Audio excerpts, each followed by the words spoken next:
Hello and welcome to this video. It's Philosophy Sunday today. Well, it isn't actually. Today is actually, what day is it today? Wednesday. But I'm filming this for this Sunday, so this will come out on Sunday. And of course Sunday is Philosophy Sunday. So I'm sat here, I've got my camera on, I've got my lights on, I've stuck a graphic behind me, and I'm talking to you lot. And in my mind I'm imagining that you're there sort of watching, and some of you are listening intently, some of you are ready to get angry and disagree with what I say. So I have this imaginary idea that there's an audience out there, and I think this is the case with artists as well. This is the case with creative activity. I see my videos as being creative. I don't see them as being an academic exercise. I don't believe I'm really dealing with something that is about truth or fiction or whatever. I think I'm creating a piece of entertainment essentially, and that's what I'm trying to do first and foremost.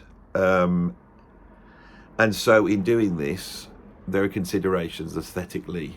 Now on a Philosophy Sunday video like this, where I'm just talking to the camera, the aesthetic considerations are far less, you know, but I have closed the curtains in the room to jump the lighting down. I've got things in the background that I've placed in certain places. You can see a penguin who is wearing an American eagle around his neck.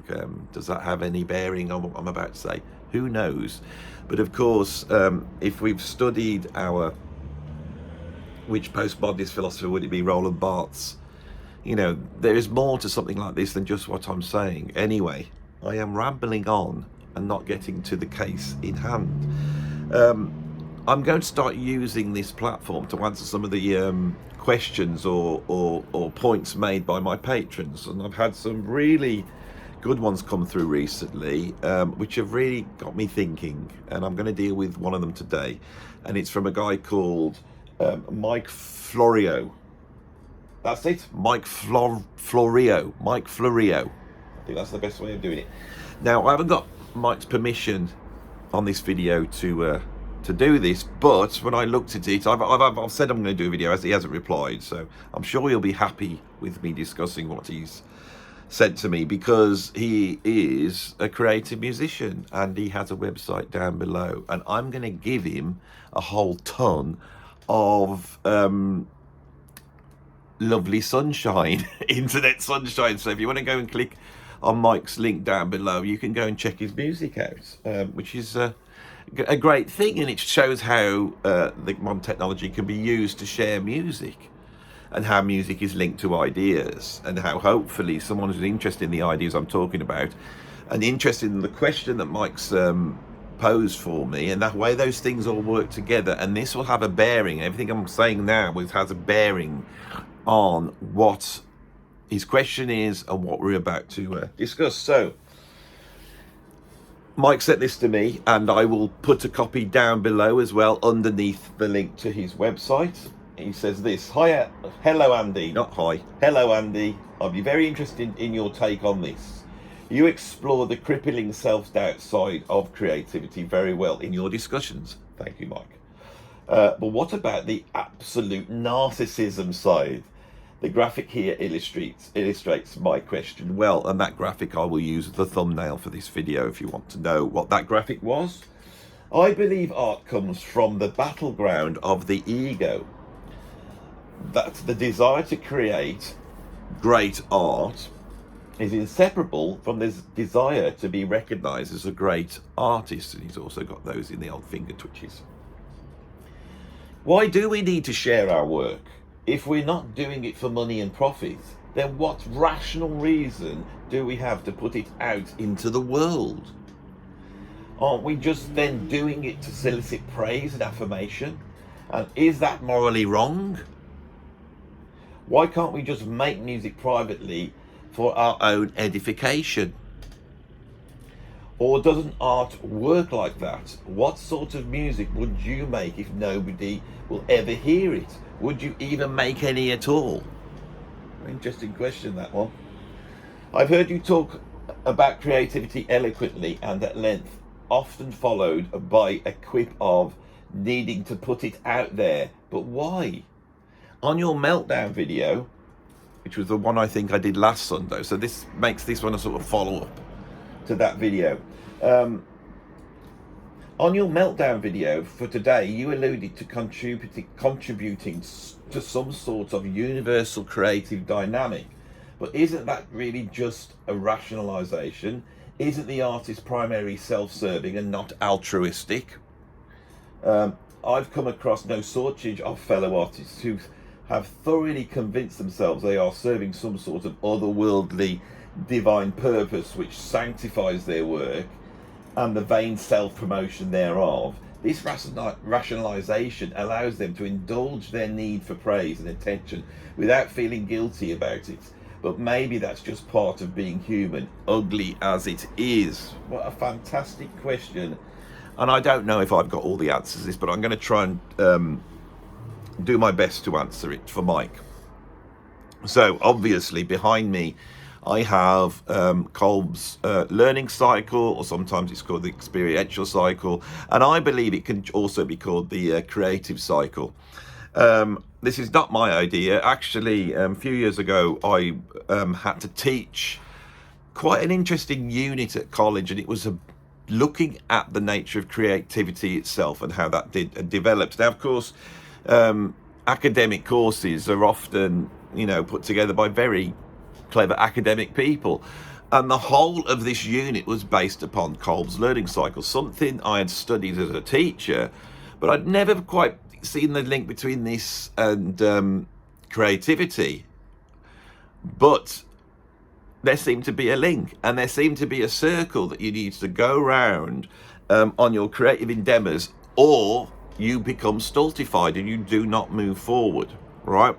So I believe that the job of the artist is not a moral one, because what we're doing is bigger than morality. Once morality steps into art, it just is an awful thing. We can't have morality in art.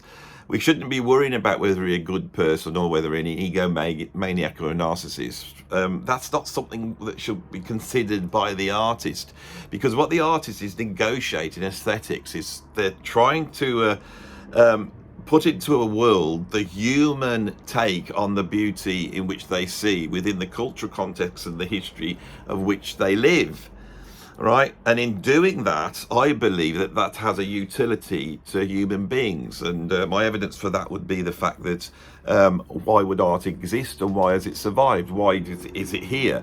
There must be some use to it, and what does it do? Very fundamentally, it decides what's beautiful or what's ugly or what's frightening or what's scary or what's true or what's false.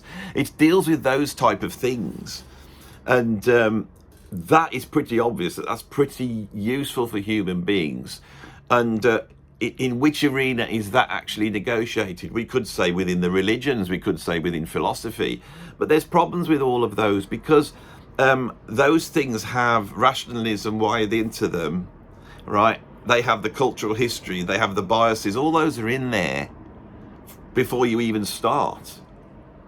But a person's reaction to a situation, that's the confrontation with us in the world. That is the line in which we exist. A painter painting a painting is sat there in a storm, strapped to a tree while the wind goes round them with their brush, and they are the experiencer in the experience, and the experience is at the top of here, experiencing.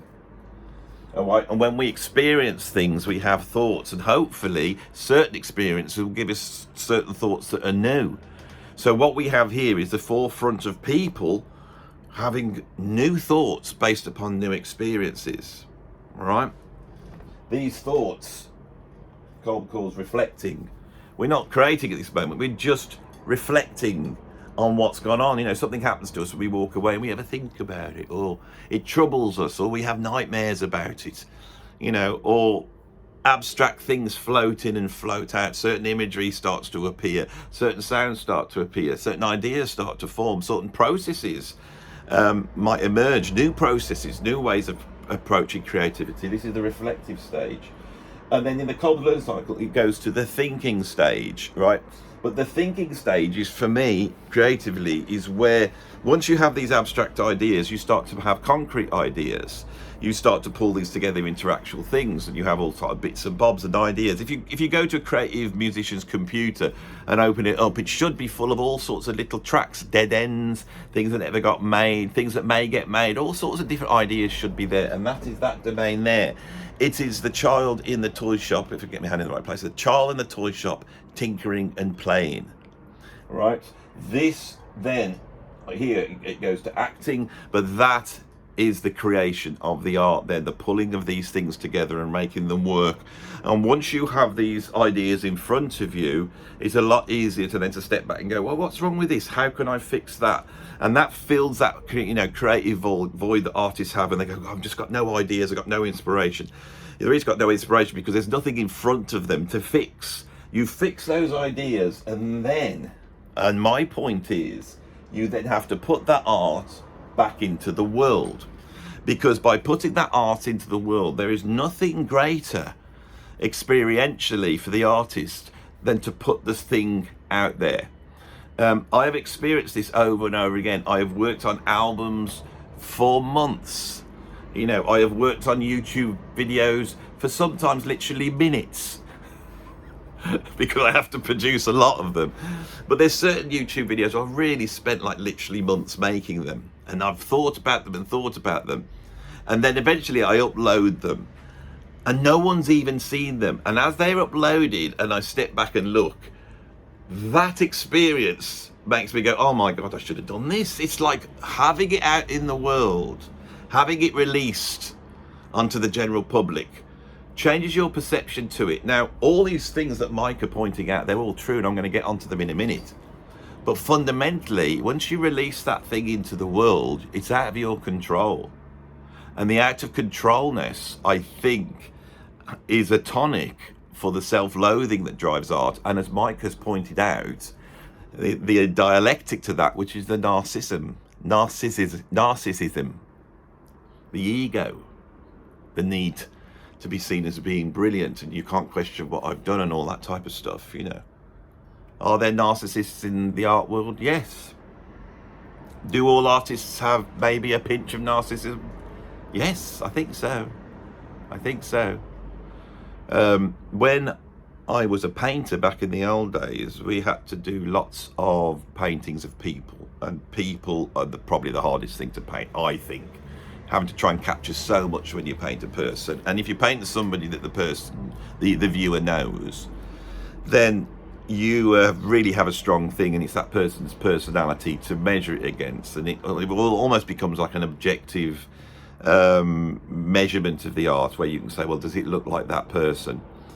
And so when you're a starving artist, you don't have models. You know, you can go and paint your mum and dad if they'll sit long enough. You know, the dog won't sit long enough. They're always up and up, going and scratching. So, you know, you end up painting yourself, and I have probably drawn or painted myself hundreds of times.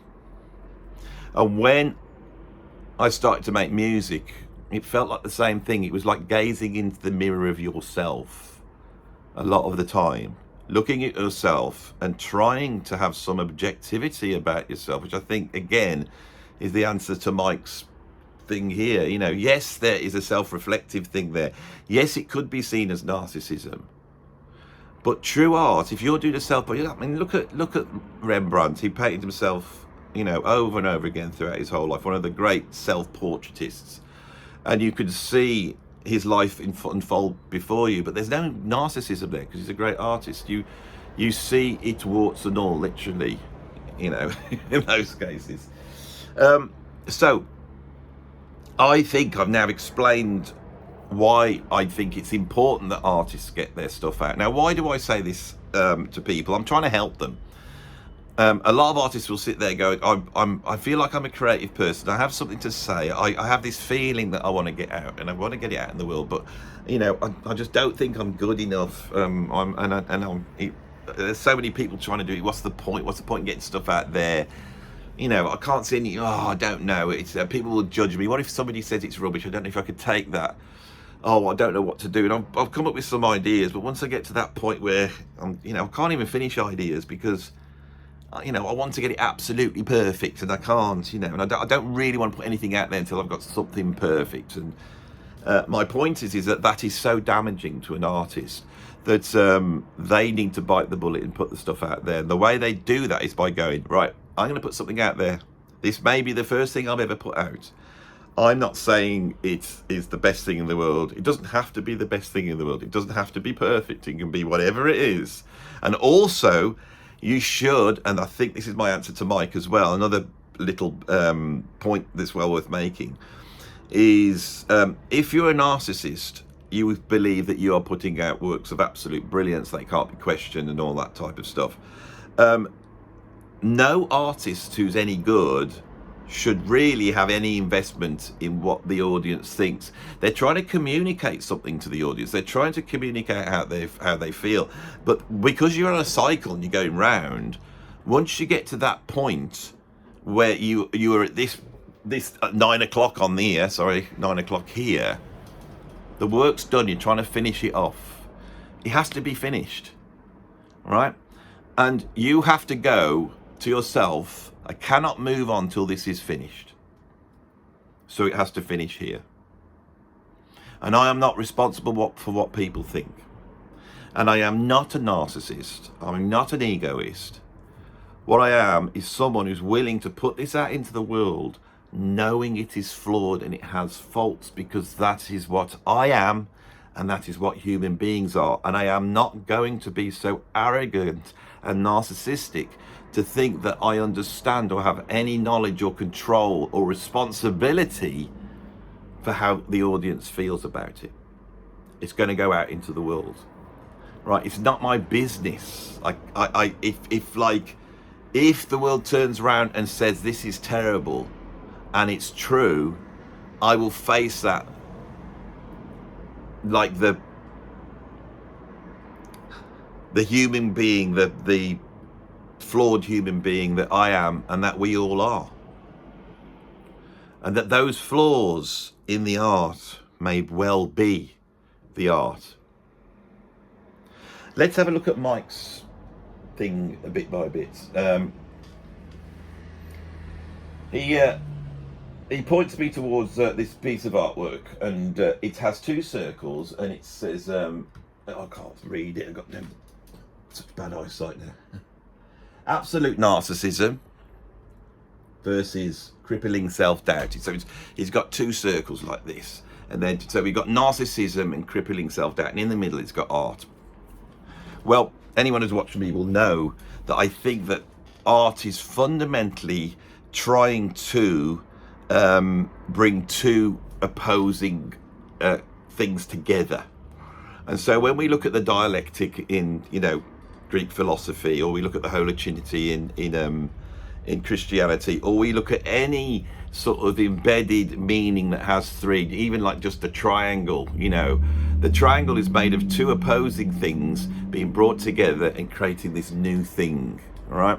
And in esoteric teaching, there's this idea that everything in the universe has this sort of three aspect to it, right?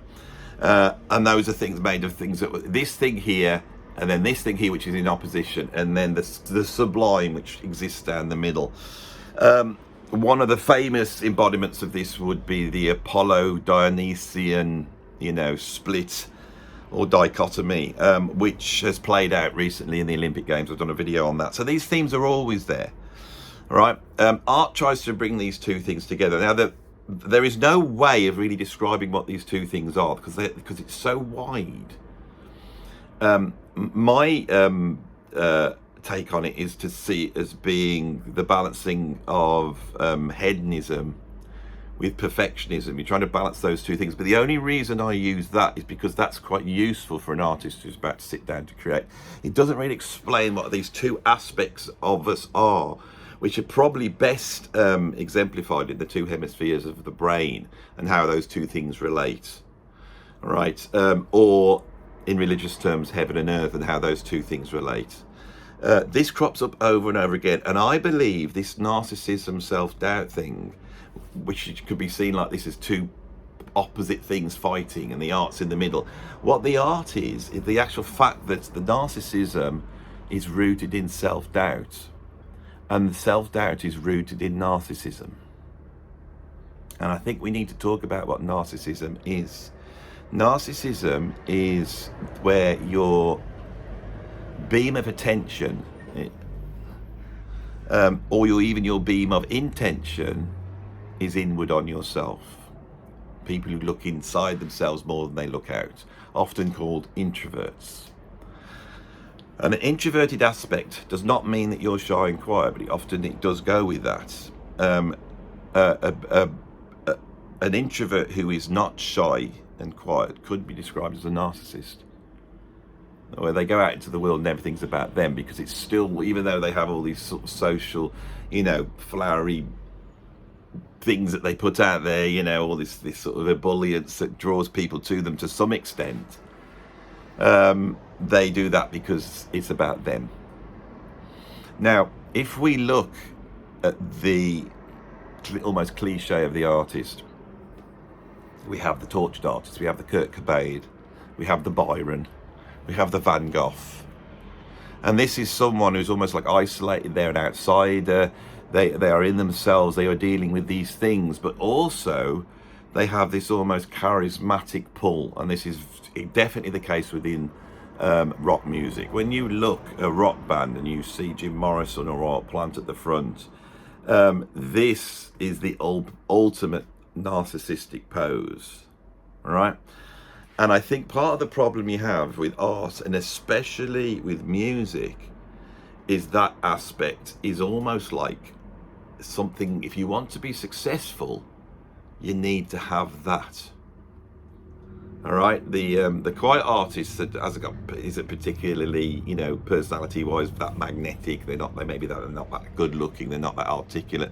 They're a little bit awkward. Whatever it is, the record companies aren't looking for those, are they? And then Mike brings this up, and he makes a really, really good point, which I agree with here, which is, if your job is to make music and you are not actually involved in the creativity in a personal level, you're being creative, but your job's to make music. So you're just making, say, jingles, or you're in a pop band, and you got hired because you look cool, and you got in that, and you're making this music, and the score, what you've got to do to put this sort of functional music out into the world and for people to like it, and you're not invested in it, that somehow is morally higher than someone who thinks of themselves as a great artist. Because these people, you could say, why are you doing it for? To make some money, put some bread on the table, pay my mortgage.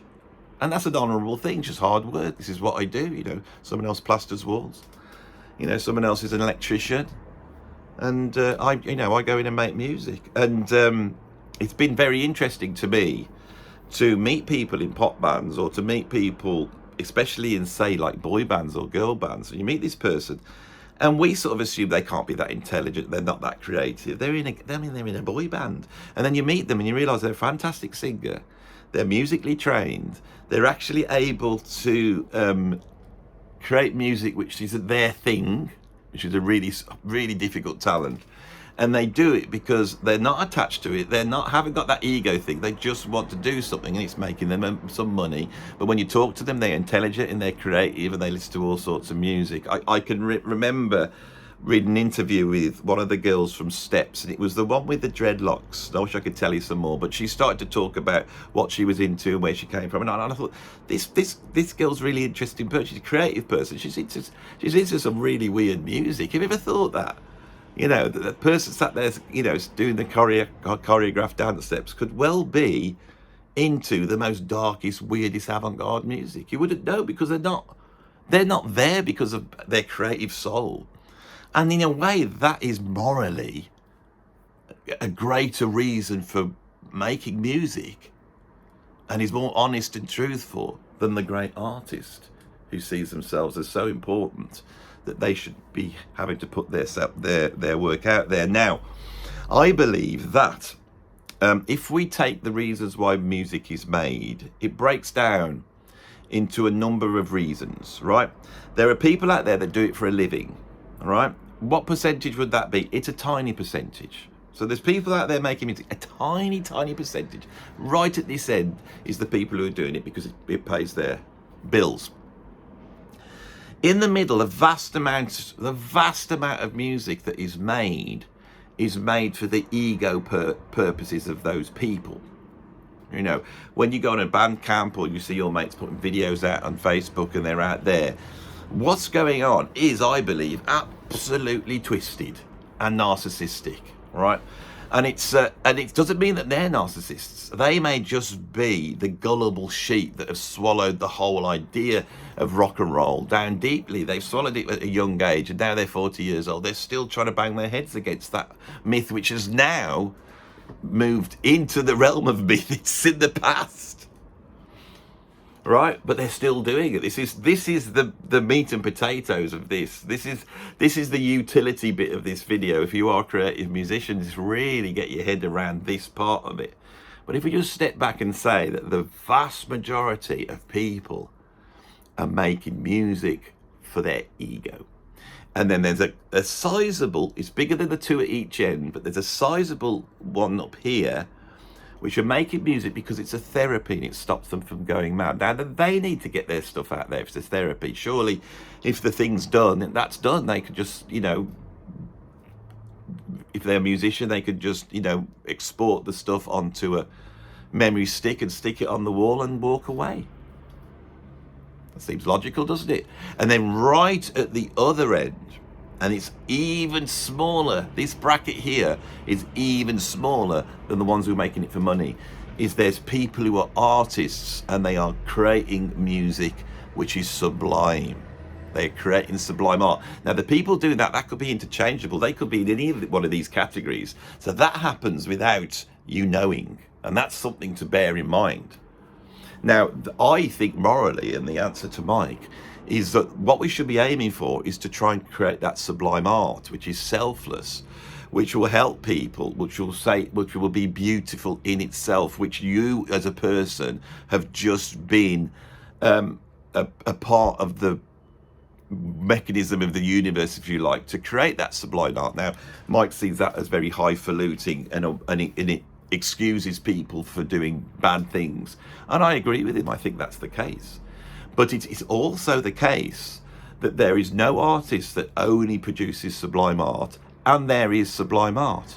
And so it must be that logically follow that sublime art is created by all sorts of people, and they are not too sure how they came across it. So if they didn't know how they did it, if they're not conscious of what they did, if they don't know what actually happened, right, and there's a collective of them, you know, maybe somebody just makes one sublime art in their life, in just 3 minutes of music, and the rest is all derivative, ego-driven rubbish. Right? Say that is the case, but there's that one moment where they created that. Now, if you step back and look at that, that is not the individual, that is the universe. We're not talking about some collective consciousness. We're not talking about some mystical plane or anything like that. We're talking about an action that is involved in sort of in the realm of humanity, where people do these things for all these different reasons, and out comes this stuff. And the thing you have to realize, I think, which is a difficult thing, especially for people in Western liberal democracies to see, is this is not moral. People have created art for all sorts of reasons. And some of those reasons may be good, some of those reasons maybe it actually doesn't matter. Because art's a mechanism. You know, it's a bit like science saying, you know, that bad people shouldn't do science. So nonsense. Science is a very particular thing, again, which is outside morality. Science is a method that human beings have developed to elucidate truth. And again, the way it works is not having the individual. The individual, like Einstein, may have a moment of absolute genius when they think up a new way of seeing the world, but it doesn't really become truth until lots of other scientists come along and test it. And the same's true of art. And art and science can be seen as part of this dichotomy in itself. And art can be seen as the negotiation of beauty, and science can be seen as the negotiation of truth, and it has nothing to do with morality. Step back and think of that. If we have the knowledge of what is true and beautiful, surely from there morals can be derived the most accurately. Think about it. but the mechanisms aren't moral. The mechanisms exist and have evolved over millennia in people, and all sorts of people do all sorts of things. So there's this activity going on. Creative stuff is being made all the time. Technologies come along, and those technologies open up new ways of being creative. The old ways don't have any utility anymore and they die away, but creativity still goes on. And the nature of creativity changes, and as the technology changes, which can be seen as the end result of all this stuff, it's the concrete embodiments of our moral structures. That's what Facebook is, that's what the internet is, that's what AI is. Right, in the end, it's we've all thought that we're trying to do good, and we've created these things that will hopefully do good, and it turns out they don't do good, and then we have to evaluate them and you have to measure them, and then the only way to explain that they're not good is for scientists to come out and tell you the truth in terms of statistics or the psychology, and for the artists to go, this is what it feels like. You know, if you're a kid getting bullied at school, you know, and it's online bullying and people don't think it's actually that bad because it's online, this is what it feels like, this is how, and that can only be explained through the art. No scientists can explain that, and anyone who says, oh well, they can because they can give you statistics, no, they can't. You're just missing it. The statistics don't say anything. There has to be some sort of artistic delivery of it, even if it's just the colors that have been used on that graphic behind, the way it's been designed, the little person in the little boat that looks like something like off in the night garden floating on the sea in the middle. What's all that about? That's all aesthetics. These things are always there, but they are not together. Science is not art, art is not science. It is two sides of this great dichotomy in which we see ourselves. You see? Morals, ethics, it's all below a certain thing that we are trying to move towards. And I think as I've got older, I have decided, even though it goes against my very, you know, scientific, rational upbringing that I had, both my mom and dad were scientists of sort, or technologists at least. And I was brought up, you know, that science is the way you elucidate truth, and that's what I believe. But the scientist believes in something. They believe in truth, and they start off, and they believe that that truth is absolute and everywhere the same throughout the universe. That's an odd thing, isn't it? All right, so if they know the chemical structure of iron, that's not a good one to pick. And the history of iron, there we go, the history of how iron's made, and it's or steel, let's say steel. So say, because my dad was a metallurgist, not that I know anything about metals, but say you take steel, it's a man-made thing that's created by human beings, and it's got this chemical structure. And scientists assume if they got a spaceship and landed on another planet, and they found something, they could measure that. And if it's the same as steel, they know it's steel. Even though you're on the other side of the universe, it's still steel. And we could also say that it's been created because it's an alloy. It's not something that exists naturally. All those assumptions can be made because truth is out there, and truth is, how do we put it? Truth is the same wherever it is. There's an absolute truth that scientists are trying to elucidate, and that truth is what I'm getting. This is really trying to pull these ideas together, which is what you're seeing. And I am flawed, you see. I'm not clever enough. I haven't not got enough knowledge, but I've got a platform, and I've played the drums all my life, and here I am trying to do this. This has come to me. Why, I don't know. Why, I don't know. If you go into my patrons, there's like famous philosophers, there's scientists, there's you know, there's people who are experts in all sorts of different things, way more than I am. So why am I here doing this? I do not know. And every time I get up to do this, believe me, I am filled with self-doubt as I try and wrestle. Here I am trying to say what bloody science is. Am I a scientist? No. So I have to think, well, am I right in what I'm saying? Is it the case? And I think it is. Scientists believe that they are searching for something, and it's called truth. They have a faith in that. They have a faith that the world won't wake up one day and it all starts to go wrong. And oxygen is now something else. It's weird, isn't it? Artists have a faith that there's beauty in the world, and beauty is all to do with our consciousness. It's all to do with the which is the philosophical idea of if a tree falls down the forest and nobody's there to hear it, did it make a sound? Okay. You have to have faith in a way that I can't even get my head around it. When a tree falls down, it falls down in a forest, does it make a sound? The answer is yes and no. Because you cannot actually take human beings out of it. And that is where art comes from. Because it's to do with our consciousness. And as soon as we think of that tree in the forest, we can imagine it has a sound. And that is very hard to explain. It's not a sound. And then you have the artifice of art, don't you? You could have a painting of the tree falling down, and the painting doesn't make a sound, but when we look at the painting, we are aware that there's a sound being made because the painting has evoked that, even though there's no tree and there's no sound. That is what art fundamentally does. So as soon as you go to the artistic realm, you are dealing with the yes and no of that. And all these things are pointing to something. It's as though the whole universe is striving upwards. And that striving upwards is an interesting thing. And that is my answer to Mike when he says, about, this great spiritual thing that we are serving. My argument is not whether that's morally right or wrong. It's rather whether it's true or not. And I believe it's true. And so faith comes in. And faith comes in before we even get to morals. That's a weird one, isn't it? Or maybe it doesn't. I don't know. I'm at the limits of what I'm just really just going on and on here. I don't know. So, yes, some artists are narcissists. Yes, they're big-headed. Yes, they love to have everyone telling them how great they are. I do.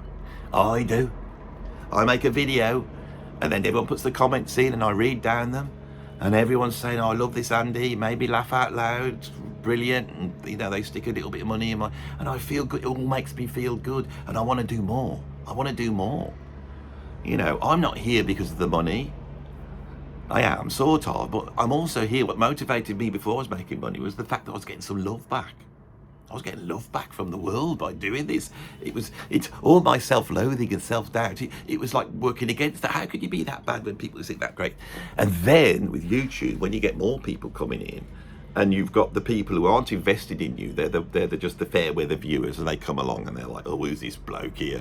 Oh, he says he doesn't like my favourite band, and look at him with grey hair, and I just don't like him. And so they start trolling you. Or they're hyper-moral, they come in and think, I have a moral view of the universe, and that guy's just challenged it. I'm not going to give him a chance to say it. He's a racist, he's a sexist, he's a whatever, and they start throwing that at you as well.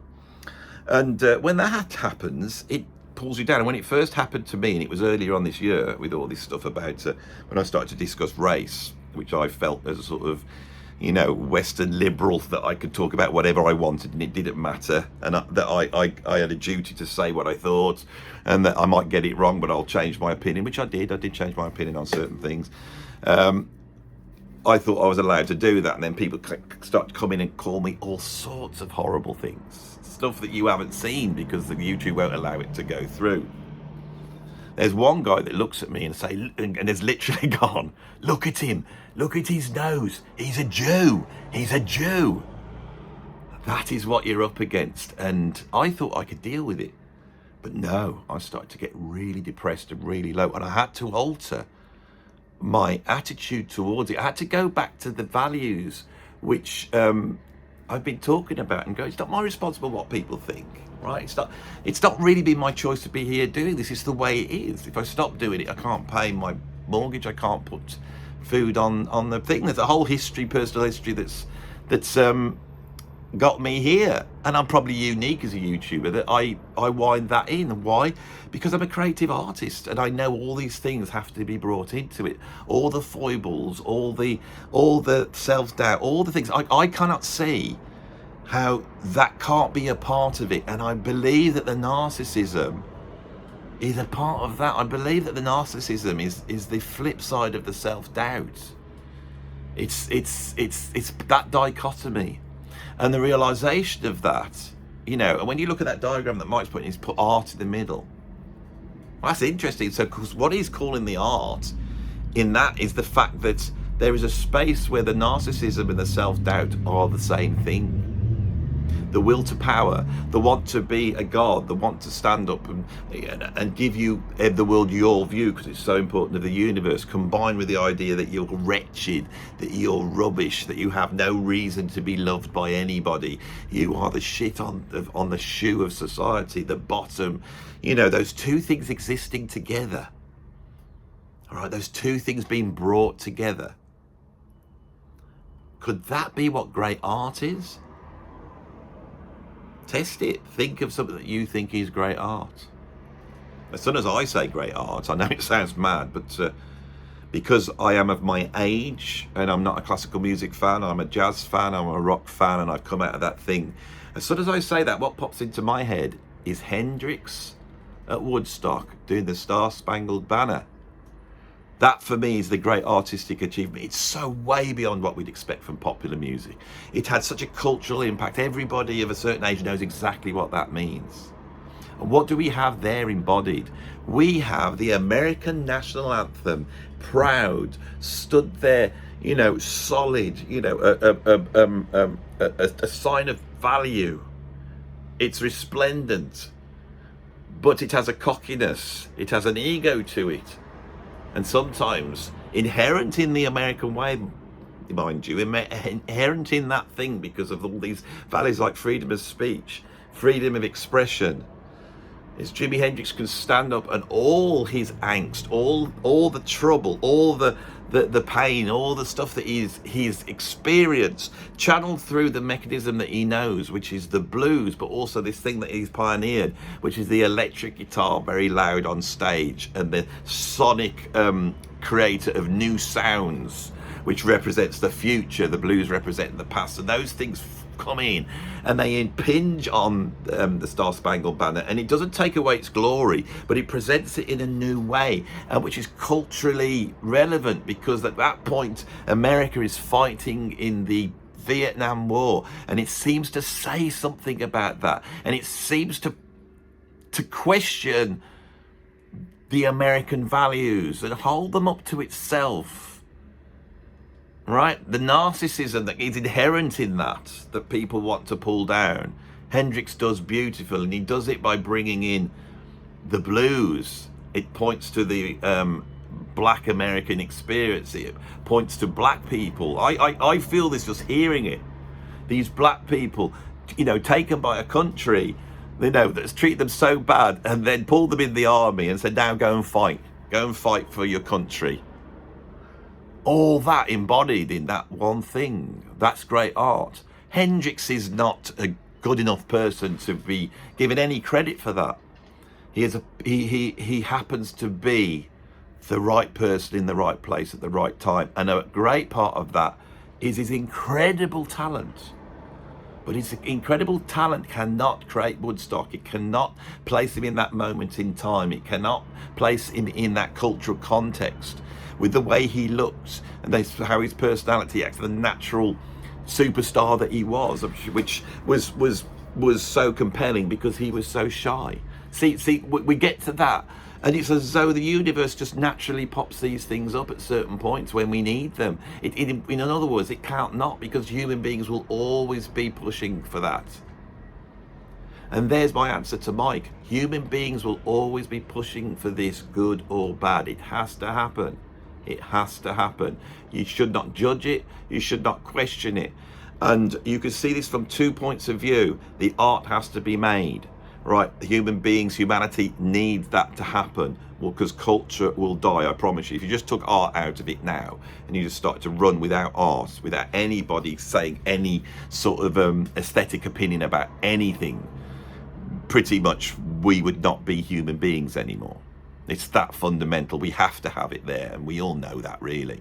That's the one reason why art has to be made. Now, should it be made by just the elites? Should it be made just for commercial reasons? No, it needs to be made by everybody, and my message is that everybody should be creatively trying to fulfill themselves. Will all the horrible people make art? Yes, they will. Will evil people make art? Yes, they will. Right, but there's something about the art which in itself, the sublime aspect, that doesn't matter. It's like all the stuff that, you know, all the technology that we have around us that was created by the Nazis. It's that really. And it's the same thing when we now go to the personal. Is if you're a creative person, even if you're an evil creative person, the only chance you've got to grow, the only chance you've got to develop and maybe stop being evil is by putting your stuff out into the world and it having a life. And the reason is because as soon as you put it out there, your view of it changes. And at the top of that circle is the red bit, the experience. So many times, I'll give you an example. I'll give you an example of this. I'm making a lot of videos. I have made a really stupid video that is going to be coming out soon. It may have come out now. I can't remember when this one's coming out. And it is me and my friend Richard and Rob sat underneath the Spaghetti Junction in Birmingham trying to smoke a pipe. The bit where we filmed the pipe smoking, I wasn't too happy with because I wanted to get the Spaghetti Junction into the video. So I put the camera back, and then when I watched it, the audio's not quite, it's hard to hear what especially the other two guys are saying. And I thought, there's some funny stuff being said, but it's hard. People are going to sit there just watching it for about 20 minutes of us just trying to smoke this pipe under Spaghetti Junction with cars above our heads making this huge sound. And I thought, what does this mean? You know, I thought maybe I'll just stick it at the pages, or maybe I don't use it at all. But I felt it was a recording of what had gone on. There was other stuff in there I quite liked. So I've got this problem anyway. And then I create the thumbnail, right? So I create the thumbnail. I'm really working on it. And it's all up there now. And I have a lot of doubt about this. You know, I'm thinking people, you know, I've got a following here. People are going to see it and they're going to go, what the hell is this? It's nothing to do with music. It's pretty weird. It's pretty abstract.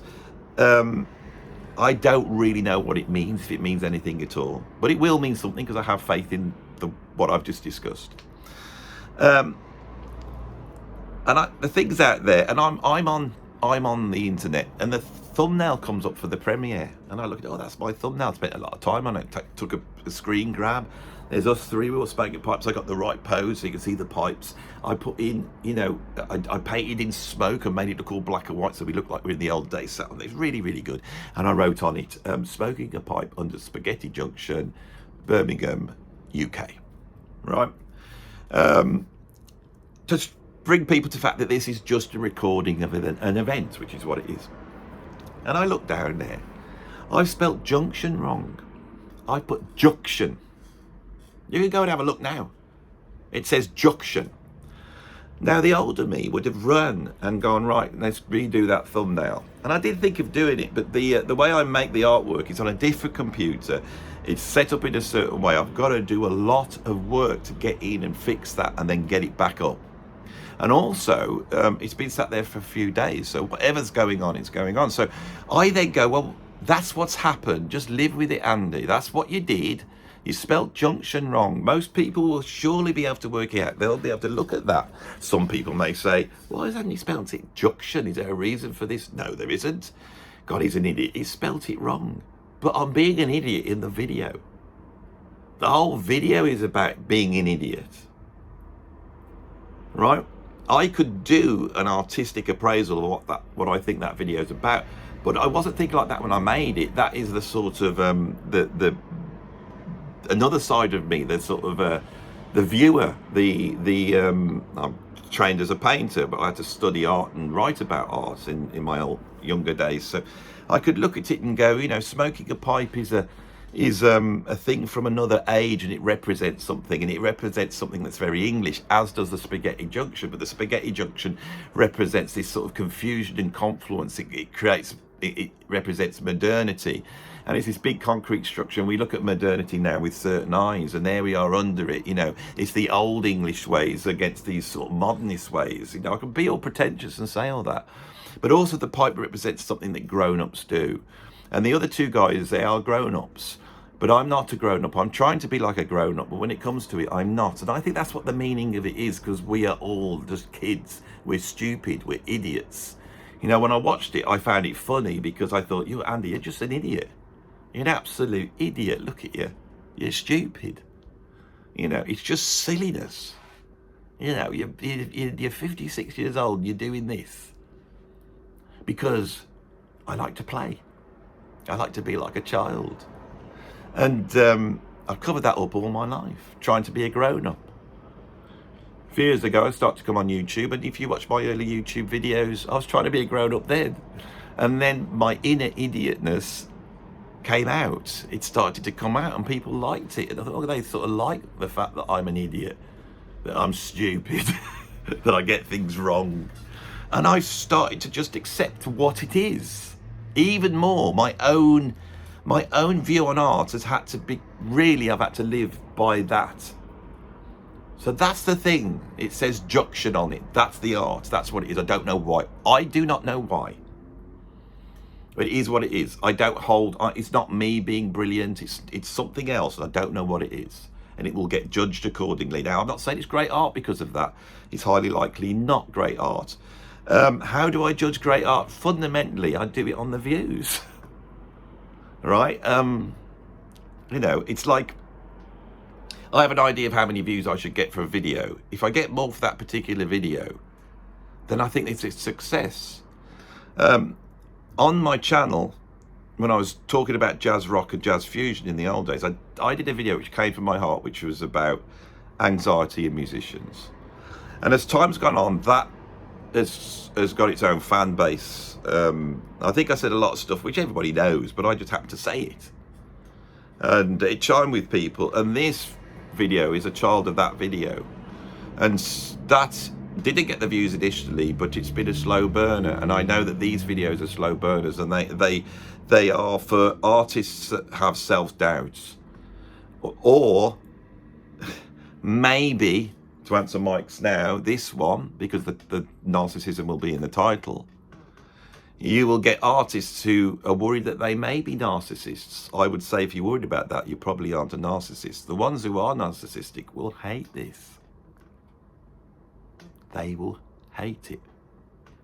Because I've pointed it out. And 90%, it's not narcissism. It's self-doubt and narcissism mixed together. 90% of music is only made because there's the hope from these nobody musicians, and they believe that if they act like they're a proper band that was around in 1975, i.e. do band posters, photos of them up against the wall, and go to recording studio and make some rock, derivative rock like everyone does, and they really focus on making it as derivative as they can. And when it sounds like something that they like, they will bang it out there, and the internet allows you to do that. Their friends will look at it, and that will be it. And they believe by almost superstitiously going through the motions that they think rock bands did 40, 50 years ago, that they will get some sort of sunshine shone at them which will make them feel better. That is the main motivator for the vast amount of schlock that is put out that clogs up the internet. If you could press a button and remove all that sort of stuff, elitist as though it sounds, the music industry would be back on track, because all you'd be able to find is people doing it for the right reasons. But for somebody who is self-critical, that's not a narcissist, that just heard me say that, they might go away thinking, I think Andy's right, that's what we're doing. We don't mean to, because I don't think they think these people mean to. They think they're doing the right thing. It's not their fault they don't know how music works, because nobody has a discussion about it. I'm trying to have a discussion about how music works. And maybe they'll go, well, Andy seems to think it. He's a bit big-headed and a bit nasty, a bit full of himself. There he's going, I know how music works. You know, I'm putting it out there. I think I do.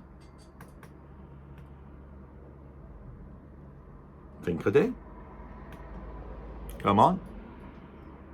Put it in the comments. If you want me, I'll talk about it. I will live and die by the sword of whether I'm saying what's right or not. I will say what I think, and if it doesn't chime with anybody, I'm totally wrong. But if it does chime with a person, if it helps somebody in some sort of way, then I can sit here all proud and bask in the sunshine that I've done a good thing for good people. But deep down, do I really think that's because of me and my wisdom and knowledge? I've got an experience of making music. I've made some albums. I've been in some bands. I've been I've experienced situations, going back to that red thing up here, that many people don't normally experience. And I'm very lucky for that happening. Why did all this happen? All this happened because I love music.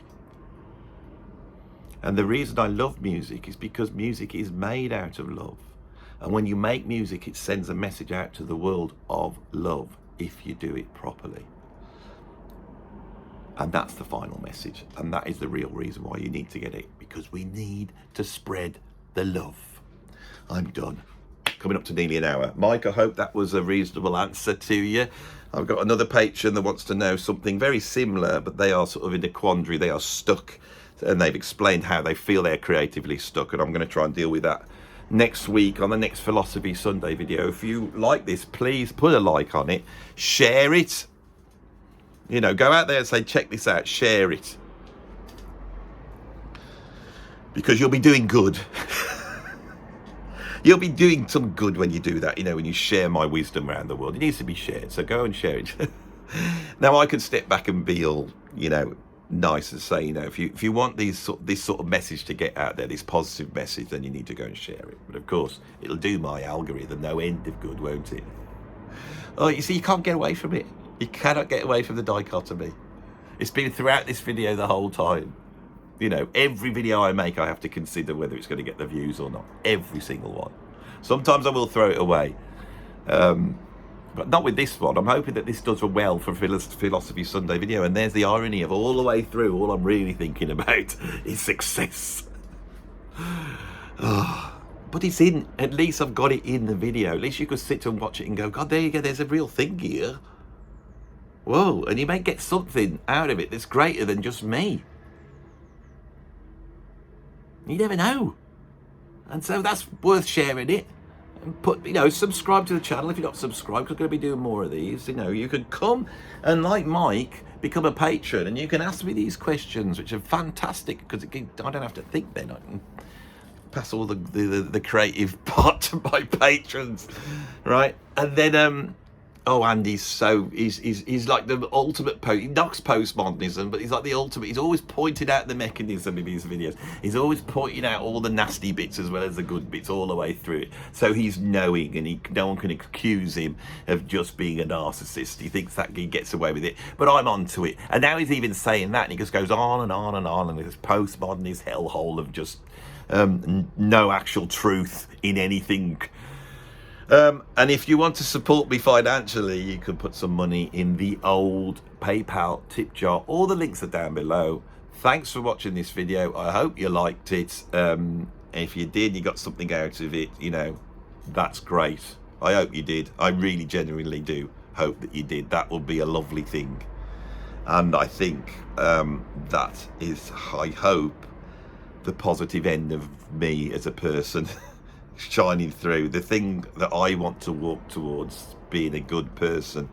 I have found that that's ultimately in life the only thing worth doing. Try and work out what good is, and then try and work towards it. And it's all about spreading the love. I had a realization yesterday about blessings. You know, we're all blessed. It's just whether you know you're blessed or not. And it was quite a revelatory thought. And so I messaged this to my hero, my mentor, my creative guide in life, Narada Michael Walden. And he messaged back saying, yes, Andy, but just remember, in the end, it's all about love. Thank you, Narada, for that blessing. Thank you for that amount of, that little morsel of absolute truth.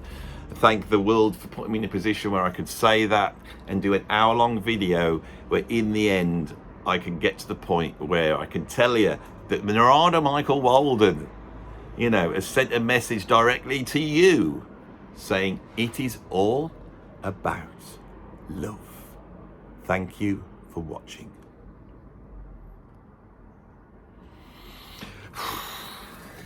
Done. Oh God, I haven't switched the bloody stop. I didn't stop it. Oh, buggered that up now. I had it right. I went and put my finger up like that to press the bloody button. It's gone wrong. I mean, I could edit this. I could stick it in the old edit thing I've got. But And it could be, you know, subconsciously, I'm talking to myself now. I know you're still here, but I'm not. You only did this because you've got OCD, haven't you? And you could see that it's coming up to 1 hour and you wanted to stop exactly on the hour. So you get your finger ready, come on. Because we've all got OCD as the creative people, haven't we? So that's why you want to do 7, 8, 9,